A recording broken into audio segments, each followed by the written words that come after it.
مہدی سے کوئی پوچھے کیا اس پہ گزرتی ہے، آواز بقیہ سے جب رونے کی آتی ہے، آنکھوں سے لہو رو کر وہ بھی یہی کہتا ہے،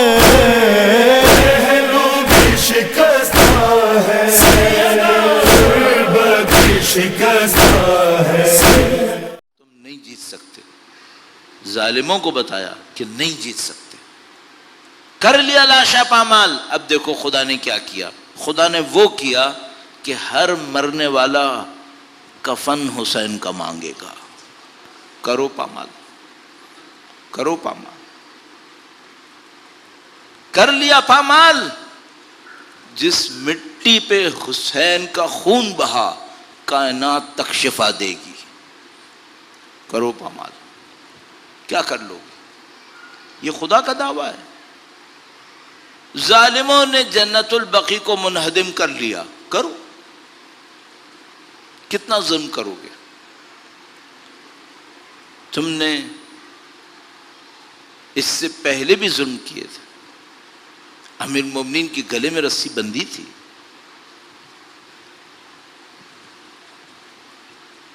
کتنے ظلم کر چکے تھے.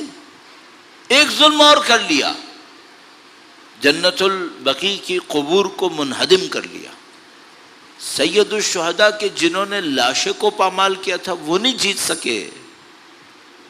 قبور جنت البقیع کو منہدم کر کے جیتے گی آل سعود؟ صرف خدا ایک بات کہے گا، کرو. جو کچھ کر سکتے ہو کرو. کیوں؟ اس کا بھی ایک وارث ہے، اس کا بھی ایک مالک ہے. وہ وارث اس وراثت کی حفاظت کرنا جانتا ہے. وہ سب کو اجازت دیتا ہے کہ تم جو کرنا چاہتے ہو کرو.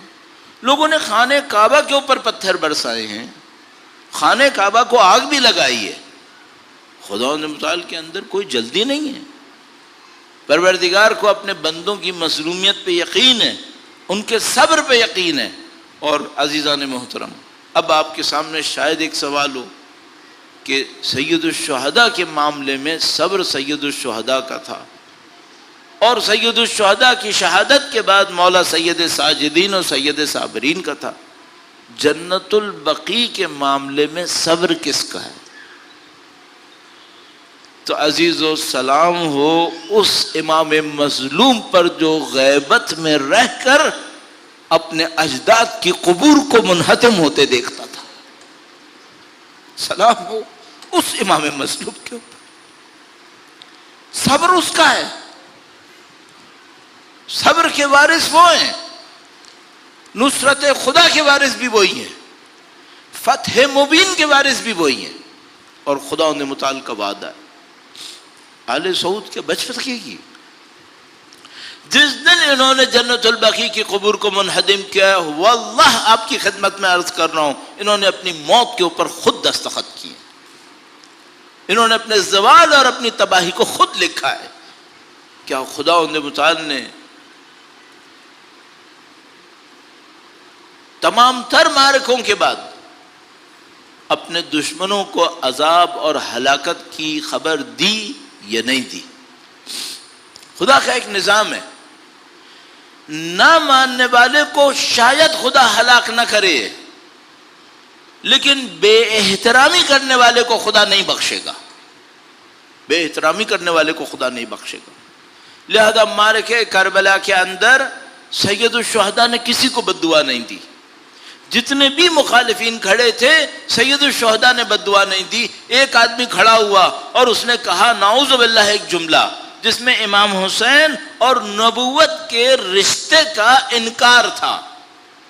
جیسے ہی اس نے یہ بے احترامی کی، سید الشہداء کے قلب مقدس نے اس شخص کو بد دعا دی. کہا خدا تجھے آگ کے عذاب میں مبتلا کرے. یہ ہوا، اور جو کچھ ہوا وہ آپ کے سامنے. خدا نے متعال دشمن کو جو نہ ماننے والا ہو برداشت کرے گا، لیکن کوئی چاہے کہ خدا کے دین کے ساتھ بے احترامیاں کرے، تقدسات کو پامال کرے، خدا برداشت نہیں کرتا، خدا اس کی سزا چکھائے گا۔ اور عزیزان محترم، میں نے آپ کی خدمت میں عرض کیا، جنہوں نے سید الشہداء کے والد گرامی کو نام مبارک کے اوپر اس طرح سے لعن تان 60 سال دیکھی، کس دل گردے کا کام تھا، کتنے صبر کا کام تھا، کتنی مصیبت میں آئے ہوں گے جب وہ اذانوں میں سید الشہداء کے والد کے نام پر وہ سب کچھ سنتے ہوں گے۔ لیکن 60 سال ختم ہو گئے، ختم ہو گئے۔ امیر المومنین کا نام باقی، سید الشہداء کا نام باقی، تو کیا جنت البقیع کے مزار ہمیشہ منہدم رہیں گے؟ نہیں، یہ مدت بھی ختم ہو جائے گی، یہ سب دوبارہ بن جائیں گے۔ خدا کا نظام کیا کہتا ہے؟ خدا کا نظام یہی کہتا ہے، خدا کا نظام صرف صابروں کے صبر کو طلب کر رہا ہوتا ہے۔ البتہ یہ وہ صبر نہیں ہے جس میں صرف انتظار ہے، یہ وہ صبر ہے جس میں حرکت ہے، یہ وہ صبر ہے جس کے اندر احتجاج ہے، یہ وہ صبر ہے جس کے اندر ظلم کے خلاف آواز اٹھانا ہے۔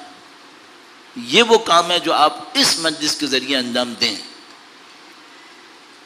الحمدللہ رب العالمین، لوگوں کے اندر یہ شعور اٹھا کہ ہم جنت البقیع پر خاموش کیوں بیٹھے ہیں؟